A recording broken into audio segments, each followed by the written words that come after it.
Danielle Smith had those, 9 bad laws.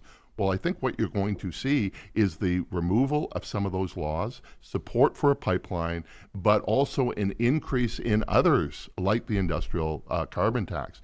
And I think you would have to describe this as a big win for the Premier, without a doubt. This has been the number one item on her agenda. She has been pursuing this since she was elected in 2022. Previous Alberta premiers, Jason Kenney, for that matter, Rachel Notley, have pursued similar strategies without success.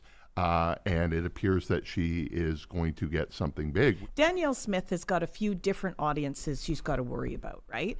One of the audiences is her base. And this weekend, she has the UCP convention. And the base is going to gather, and the base is going to give her input immediately as to whether they like this deal or not.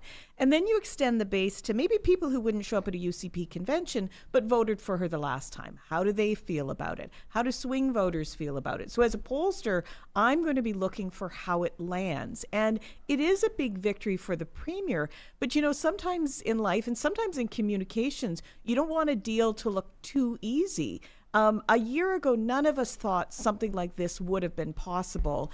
And if tomorrow it just kind of looks like it was easy, she might not get the credit that I don't think it was easy. I don't think No, I she don't think thinks it was easy. I don't think Mark Carney. They kept talking about, well, it'll be in the first tranche of the major projects. Now it'll be in the second. Now it'll be before Grey Cup. Well, I think the key deadline was the UCP convention. She can walk in holding this. I think there were 2 deadlines. Yeah. One of them was the federal budget. I don't think Mark Carney could afford to do this before the budget because it might have sparked some discontent within his own caucus, and it might have made it harder for him to pass the budget, might have made it harder for him to get Elizabeth May on side, things like that. So we had to get past the budget. Then there was this trip to South Africa for the G20. And now we've got, so it's like he has to get back from South Africa. He has to sign it before the UCP convention. Bingo, it's Thursday. And both Premier Smith and Prime Minister Carney were in the United Arab Emirates for very different reasons.